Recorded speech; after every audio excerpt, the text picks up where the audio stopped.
Well, 19th century English art critic John Ruskin is credited with the saying, "When love and skill work together, expect a masterpiece." And B.J. Palmer loved that saying enough to apparently put it on the walls of the Palmer School as an epigram to inspire his students and faculty. When love and skill work together, expect a masterpiece. And I love what Caroline Leaf has to say. She says, your purpose is not that thing that you do. It's the thing that happens in the lives of others. When you do the thing that you do. I love that. Well, I want to share with you the story of Asher, this dark brown paint horse that I recently had the opportunity to deliver a chiropractic adjustment to. Asher had been at this current place for about 2 weeks. He'd been rescued from a kill pen down in Texas by my friends, Rob and Tasha, who got a truck and trailer and drove down to Texas to rescue this horse. Do you know what a kill pen is? That's a place where people just dump off animals. They get a little bit of money for them. Those animals are eventually trucked to Mexico and killed, slaughtered, turned into dog food. That was what this horse's fate was. His name is Asher now. It had only been Asher for a couple of weeks. That's sort of prophetic, sort of that phoenix rising out of the ashes to experience a new life. Perhaps before that, his name was just a number, the auction number. Well, this was not a healthy horse. He had 3 hooves in the grave, let's say. The farrier, Ben, my friend, came out to trim his long hooves and said, this horse smells of death. Said he's lost his will to live. He was a lot lighter.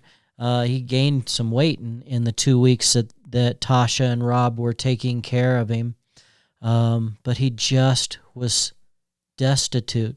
He had no life force flowing through his body, or at least it was dramatically diminished. And so they called me out, and the first thing that I noticed was that Asher had blood all over him, especially in his legs and up in his neck, around his head. There was just blood everywhere. And I'm like, what happened? What did he do? Go through barbed wire? And they said, no, magpies.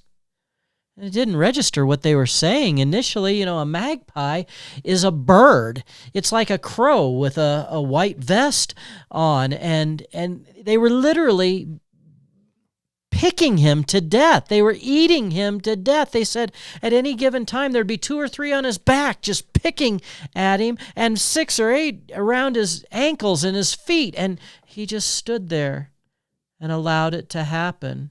This is a picture of Tasha mending his wound, tending to his wounds. They got an elaborate fly blanket that covered his entire head and neck and body, and then they would wrap his ankles. They got him boots. But the birds persisted. When I arrived, they had been shooing birds away, and I thought, man, wouldn't it be an incredible testimony, not to me, a little bit to chiropractic, but mostly the testimony to the expression of life when subluxation is corrected, if this horse's life was so diminished, so incoherent, so interfered with, that an immediate adjustment could literally turn that power on inside and change the energy field, change the body chemistry, and so forth in such a way that it would be evident by no more birds. In chiropractic, it's very important to have a pre-check and a post-check. And in this case, the goal would be that the pre-check is presence of birds being eaten alive by birds, and the post-check is patients no longer being eaten alive by birds. So I connected with Asher. I told him I loved him. I told him, thank you for allowing me to care for him. I told him that his worst days were behind him and he had nothing but good days ahead, and that Rob and Tasha and Ben the farrier and myself, we loved him, and we would restore him to life, health, and vitality. And I shared with him that I was going to check him for subluxation and correct what I find and release that imprisoned mental impulse. And that's what we did. And started in the hind end and addressed his sacrum and his pelvis, took a basic contact on the sacrotuberous ligament to kind of relax and release tension throughout his body. Then we adjusted his sacrum and his pelvis, and went up and adjusted his pole, his occiput, his atlas, his axis. And he just let me do anything that I wanted. He just relaxed and accepted the adjustment. It was beautiful. And he licked and chewed and showed that sign of down regulation. There were no more birds around.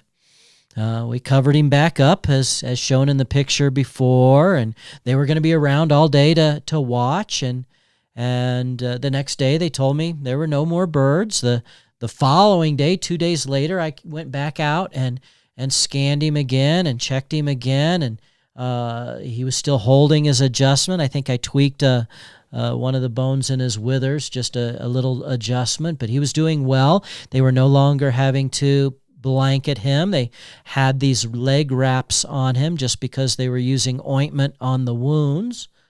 But he was doing great. And the next day I connected with him, no more birds. And the next day, no more birds. And now, 10 days later, still no more birds. It just demonstrated the power of a chiropractic adjustment properly delivered at the right place at the right time, and the effect on the entire innate field, on the entire physiology, body chemistry, etc. And boy, was it powerful. I'm sure that D.D. Palmer, upon delivering an adjustment to Harvey Lillard, couldn't stop talking about it to everyone that he met. I got to tell you what I just experienced. Well, that's kind of the way I am with Asher. Pre-check, being eaten alive by birds. Post-check, no more birds. That's an incredible thing. And the follow-up will be checking him on a regular basis, but now in the hands of these beautiful people, Rob and Tasha, who love him and care for him and will nurture him back to health. This is a prime example, a perfect example of the power of a chiropractic adjustment to allow innate intelligence to express its mission of organizing the matter in the living thing. Oh man, what a great story. I'm so honored that God gave me the opportunity to participate in Asher's healing.